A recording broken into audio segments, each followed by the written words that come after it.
Namaste. Varios amigos me han pedido que recomiende algo de literatura, libros sobre la India.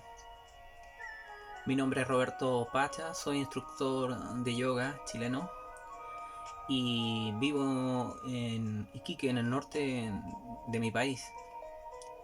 Aquí en Sudamérica hemos recibido amplia literatura de la India desde los años 20. Tengo un libro de Sri Shankaracharya, publicado en España, editorial Mainadén, en 1906. Y la orden de Ramakrishna eh, empezó a hacer misiones desde India a Sudamérica en los años 20, en 23, y se publicaron libros como este de Editorial Ananda en Chile del año 1923, el Evangelio de Sri Ramakrishna. Este fue el primer libro que me impactó profundamente. ¿Por qué? Porque siendo joven, habiendo leído a Whitman, Emerson, Thoreau y los trascendentalistas, me nació la inquietud. ¿De dónde viene todo esto? Bueno, y Emerson tuvo evidentemente influencia de la India, pero a esa altura yo no lo tenía muy claro, era como un impulso. Y en San Diego, en Santiago, en la capital de Chile, ahí venden libros usados, es el paraíso para los que amamos los libros. Y estaba este libro, lo saqué y tuve un prejuicio,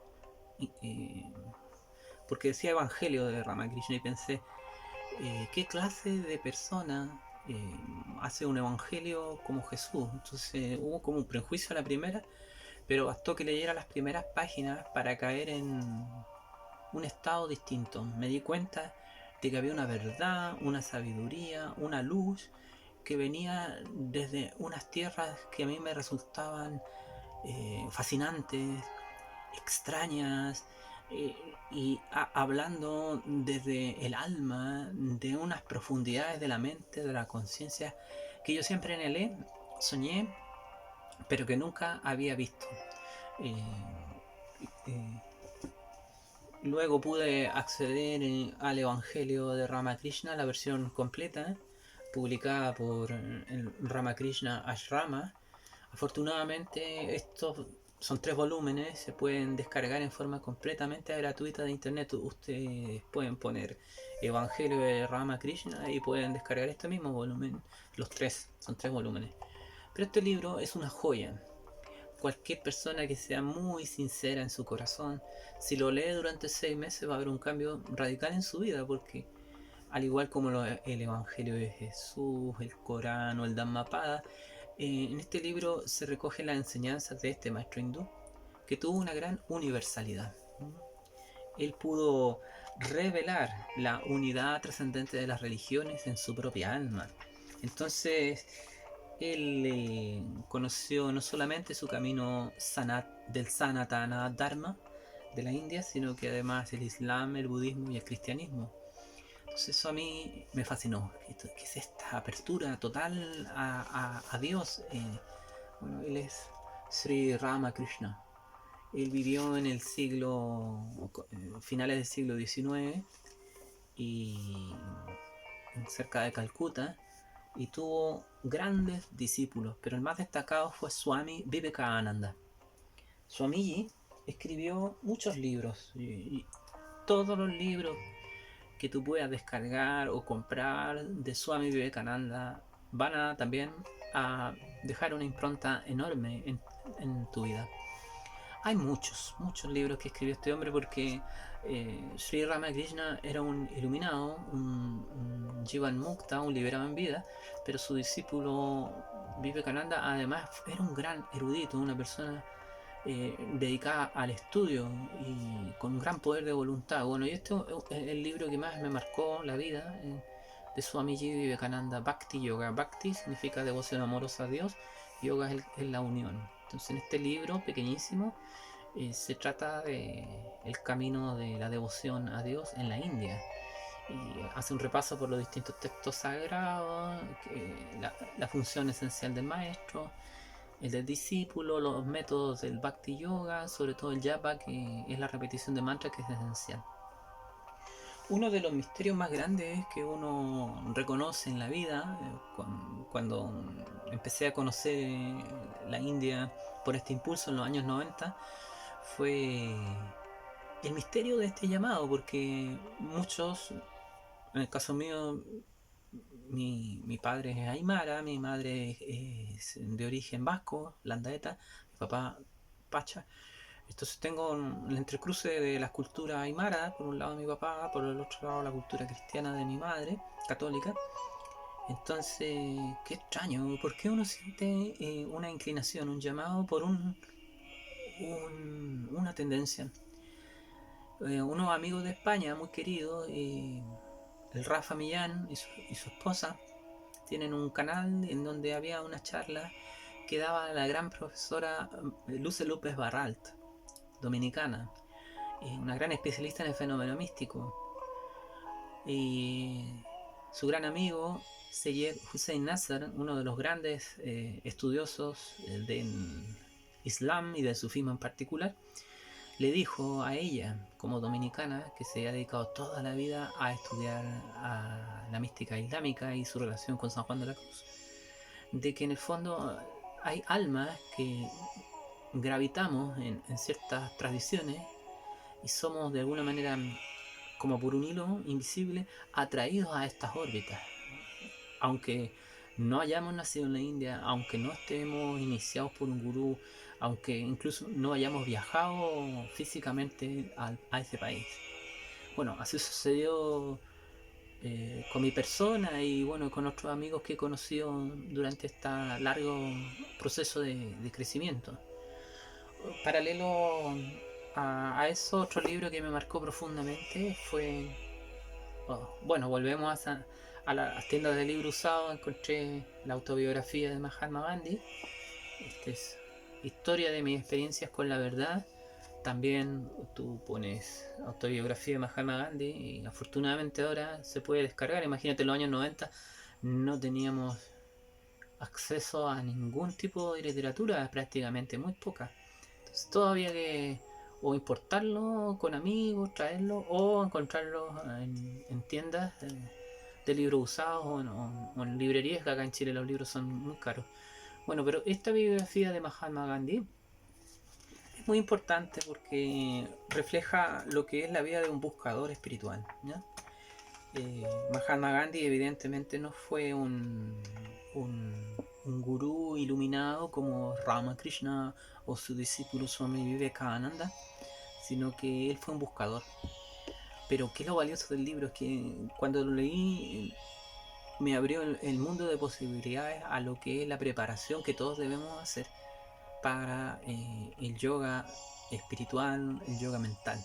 Entonces en el libro él habla todos los esfuerzos que él va haciendo para purificarse, para ser mejor persona, su encuentro con la literatura de la India.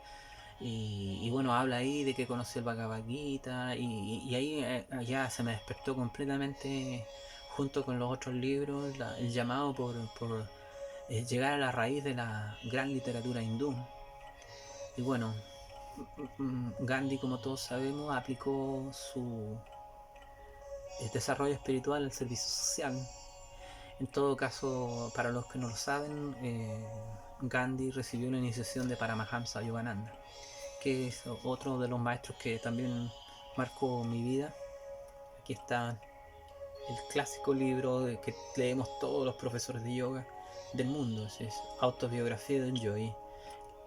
Este libro también, como el Evangelio de Sri Ramakrishna, es extraordinario porque Yogananda en particular es el primer yogi hindú que escribe de su propio testimonio interno espiritual, su relación con el gurú, su gurú Sri Yukteswar Giri, su búsqueda de la verdad, bueno, y su vida apasionante, la fundación en Estados Unidos de Self Realization Fellowship, que es la organización que continúa con las enseñanzas de Yogananda para el mundo. Bueno, este libro además tiene hermosas fotografías y es un libro de cabecera para todos los que estudiamos yoga. Ahí uno con este libro uno comprende claramente lo que es la tradición hindú, la necesidad de un maestro espiritual vivo y cuál es la relación, bueno, en el caso de Yogananda con su propio maestro y con el linaje de maestros o parampara, que es la sucesión discipular maestro-discípulo que hay en la India. Toda la tradición hindú, tanto en todas sus formas como en el fondo, es una tradición iniciática, es una tradición en que hay un gurú que inicia a un discípulo.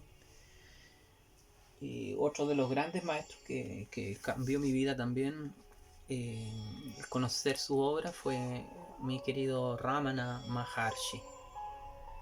Editorial Kir, que ha hecho un servicio de muchos años acá en Sudamérica, de publicar en ediciones no tan caras libros de sabiduría de la India, de sabiduría oriental. Bueno, en este caso este gran volumen que es Pláticas con Sri Ramana Maharshi. Fue muchos años que me acompañan, lo mismo que el Evangelio de Sri Ramakrishna, las enseñanzas de Sri Bhagavan.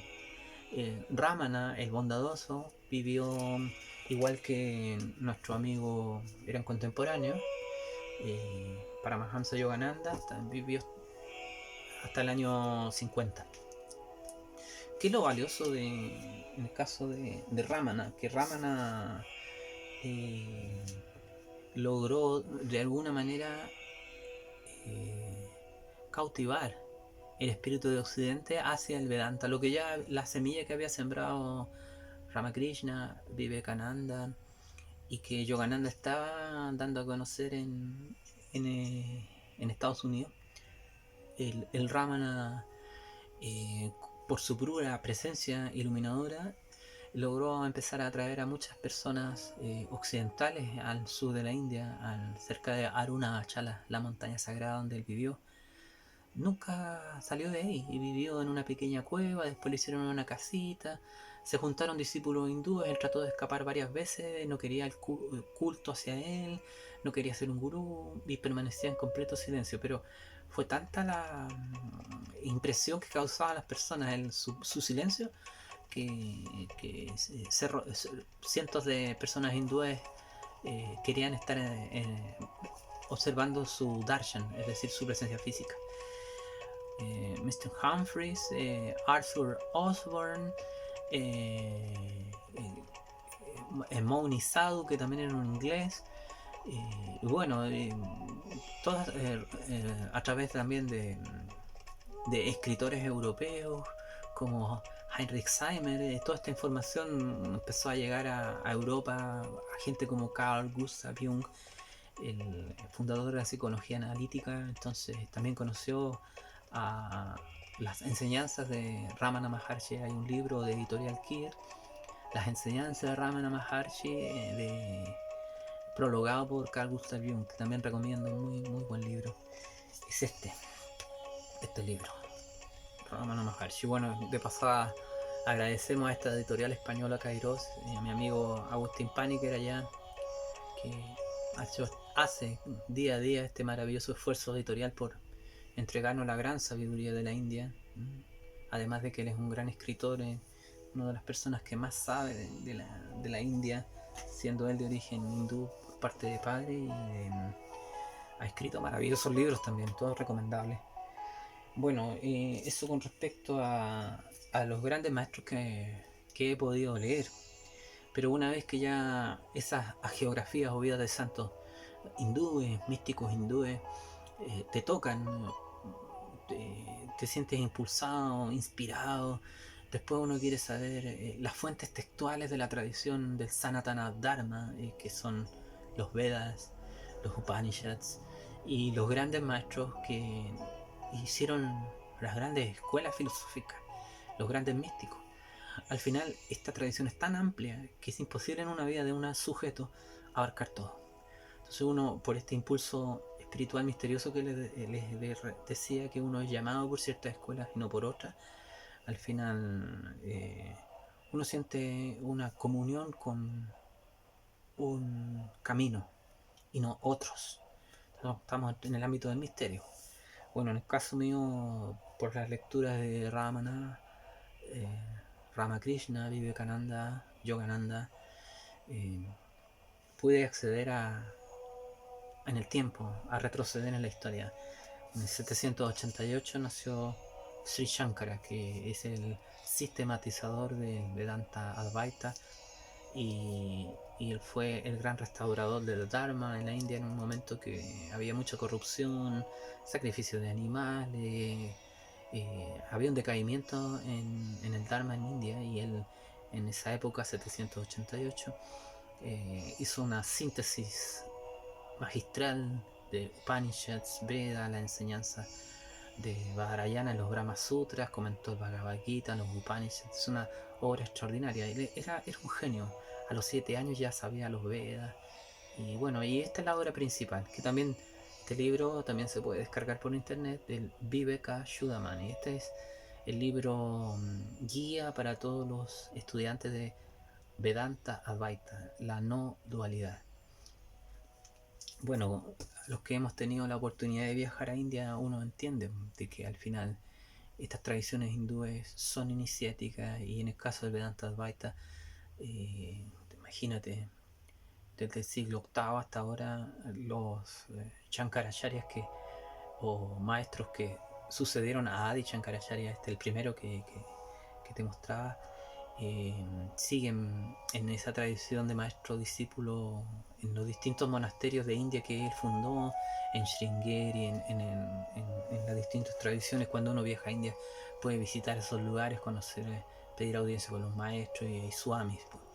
En el caso de Rama Krishna, fundó su discípulo Vivekananda la Rama Krishna Mission.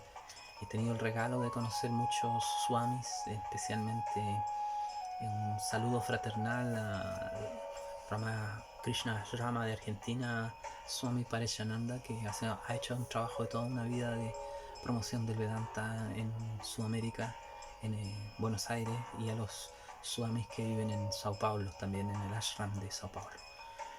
Bueno, y bueno, aquí hay otro texto que es esencial, los básicos, digamos, de Shankara, que son el Bhagyavriti, la Magoda, Dakshinamukta Stotra, el Chivan Mukta Nandala Hari, que son unos textos cortos pero son muy esenciales, que tratan de esta filosofía que plantea que existe solo Brahman, y que el Atman que está dentro de cada uno de nosotros no es distinto de ese absoluto Brahman, y que uno, con la guía de un gurú, puede meditar en unos mantras y lograr de alguna manera un grado de evolución para lograr el estado supraconsciente o samadhi. Bueno, con esa literatura básica de Shankara, al final uno llega a las obras mayores de Shankara, que en este caso es el Bhagavad Gita comentado por él. Es, en esta edición de Editorial Trota, que es bueno, un agradecimiento también a Editorial Trota, que ellos han hecho estas excelentes ediciones, que son una colección fantástica que se llama Paradigma, en donde tienen varias literaturas de Oriente. Todo, lo bueno de Editorial Trota es que todas son traducciones directas de idiomas originales por especialistas, y en este caso la doctora Consuelo Martín, que le ha dedicado la vida al Vedanta Advaita y a su equipo editorial. Ella también un agradecimiento enorme a su trabajo en España, ya que también tradujo la monumental obra gigante de Shankara, los Brahma Sutras, y con el comentario Advaita de Vedanta, del Vedanta Advaita de Shankaracharya también. Bueno, también tradujo los Upanishad mayores, y tiene una edición especial del Mandukya Upanishad. Así que también Consuelo Martín, la doctora, la profesora, es imprescindible. Bueno, y al final uno llega a los textos básicos, que son los textos fundacionales de Sanatana Dharma, como el Rig Veda Samhita, los Upanishads. Bueno, y aquí va también otros textos maravillosos, llenos de luz, que iluminan nuestra vida, con historias de sabiduría, que son también se pueden descargar en internet. Ahí tú pones los Upanishads y vas a poder leer el Kata, el Chandogya, Shvetasvatara, que son los más antiguos, los más renombrados. Bueno, en este caso agradecemos aquí, valga el homenaje al profesor español radicado en México, Juan Miguel de Mora, presidente de la Asociación Internacional de Sanskritistas. Él hacía clases en la UNAM y bueno, es un sentido homenaje, una vida dedicada al sánscrito en Hispanoamérica, ¿no? Más importante especialista en Hispanoamérica, junto con otro que no podemos dejar de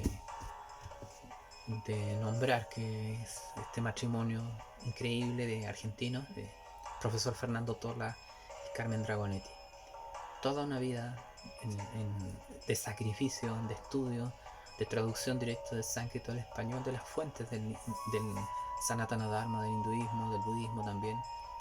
Bueno, esta es la obra magna del profesor Fernando Tola, Filosofía de la India, en donde aquí ya bueno, ya es un texto no es místico como los grandes maestros que les indicaba, ya este es un texto, digamos, académico para estudios de filosofías comparadas, y este es un libro axial.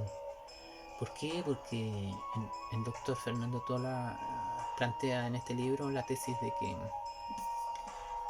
los descubrimientos de la filosofía de la India son homologables y se puede hacer un diálogo entre enseñanzas de la India, como él hace aquí, y los grandes filósofos de Occidente. Que lo valioso que además digamos, cita en el idioma original texto hindú y después cita, por ejemplo, a alguien como Immanuel Kant del texto alemán y traduce luego y finalmente hace síntesis. Entonces, es un trabajo monumental de dar una valoración y connotación de igualdad a la filosofía de la India con la filosofía occidental, que siempre ha tenido como un pensamiento colonial, reduccionista, europeizante. Entonces nunca se ha reconocido que la India sí ha generado filosofía, y mucho antes de que Europa, digamos, estaban ellos dibujando animalitos cuevas, y ya la India tenía carros de guerra, matemática, tenían un desarrollo de filosofía, metafísica. Entonces una cultura ancestral que recién hace unos 50 años se está valorando plenamente en Occidente, aunque aún hay mucho por hacer, mucho por hacer. Bueno, y bueno, este es el profesor Fernando Tola, y imposible dejar de nombrar a los que estudiamos el yoga a Mircea Eliade. Mircea Eliade vivió en la India, tuvo un gran maestro hindú, filósofo, Dasgupta, como maestro, y además se fue a los Himalayas, estuvo en un ashram con un gurú y tuvo la posibilidad de aprender sánscrito, y este libro es esencial para todos los que practicamos yoga en el nivel teórico. Ya, este es un libro académico también, no fácil de leer, pero a cada cita de los textos clásicos de la India está todo un aparato crítico. Este es el mejor libro escrito en cualquier idioma sobre la ciencia del yoga, y por supuesto también este libro se puede descargar gratuitamente de internet. Es un libro famosísimo.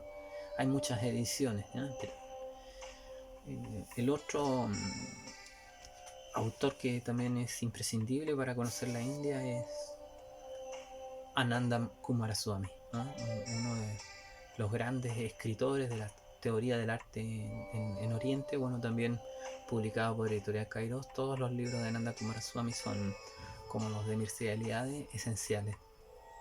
Eso sí, ya no estamos en el plano de la vida mística, de la iluminación de Gurú, sino ya estamos en el plano de filosofía, en el plano de la cultura, en el plano de literaturas comparadas, de arte. eh, esta literatura ya es como muy académica, la verdad no es fácil de leer. Él fácilmente puede estar citando en alemán, en sánscrito, en latín, muy complejo, pero verdad, para los que ya nos dedicamos en profundidad a la India, todos los libros de Kumaraswamy son esenciales. Y bueno, es imposible dejar de nombrar al gran filósofo del siglo XX en Hispanoamérica, bueno, y uno de los grandes del mundo, al profesor Raymond Panikkar. Bueno, también Editorial Kairos sigue con estas publicaciones sobre la India, en este caso Raymond Panikkar, y para los que no los conozcan es uno de los grandes teóricos del diálogo intercultural y fecundación mutua entre las culturas. Él partió siendo un teólogo católico, viajó a India y ahí su mente se abrió, conoció las grandes tradiciones de la India, incluso tradujo, hace una introducción a los Vedas. Bueno, ahí tuvo a B.D. Griffiths, un gran amigo, ¿no? Que también estaba haciendo una síntesis entre cristianismo e hinduismo. Al final él salió transformado y nunca pudo volver a ser el mismo. Él decía que era tanto hinduista como budista y cristiano, porque sufrió una gran transformación. Yo creo que todos los que al final hemos terminado, digamos, acercándonos a esta literatura de síntesis, terminamos con eso de que hay una sola realidad esencial que los hindúes llaman Brahman, lo absoluto, y que se manifiesta en distintas maneras, y que esas distintas manifestaciones son las tradiciones, que como dicen los Vedas, las antiguas tradiciones de la India, es como subir una montaña. Entonces cada religión denomina con un nombre distinto a esa luz que está sobre la montaña. Entonces lo bueno de leer estos maestros como Raymond Panikkar es que tienen esa capacidad global de acercarnos a todas las tradiciones. Y bueno, en este caso, esta es una buena introducción a la espiritualidad hindú. Es muy buena, muy con el particular método filosófico que él mismo creó. Bien, hay mucha más literatura en la India, está también la parte poética, que está la belleza también es parte del alma de la India, y bueno, eh, Editorial Aguilar es una editorial que siempre se ha dedicado a la literatura, y bueno, este volumen de Rabindranath Tagore, que es un bello volumen de Editorial Aguilar, que se puede encontrar en librerías de libros usados, y es excelente. Bueno, ¿cuál es el valor de Tagore? Bueno, que fue un hombre universal, así como Gandhi fue el alma activa para la liberación de la India. El alma cultural de la India, del neohinduismo, fue Tagore. Imposible para nosotros tratar de equiparar algún, ¿cómo se llama?, artista hispanoamericano con lo que era Tagore para la India, porque era como el padre espiritual, todo lo que él escribía era leído. Además, no solamente era poeta, no solo era novelista, era músico, creó estilos musicales, más de 3000 canciones, fue educador, creó la Universidad Vishwa Bharati, eh, bueno, y fue igual que Gandhi un activista social, luchador político, y en el fondo era un hombre universal, además pintor.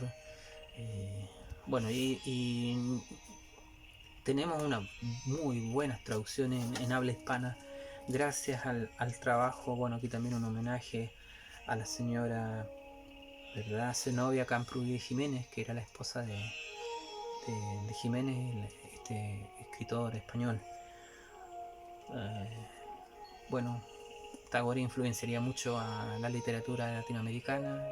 Hay un estudio de Bolo de Artelte donde cómo Tagore influenció la obra de Neruda, ¿no?, que fue muy polémica en su época. Y la quinta esencia de Tagore lo encontramos en uno de los libritos que están aquí resumidos, que también se pueden descargar en internet de forma completamente gratuita. Es el Gitanjali.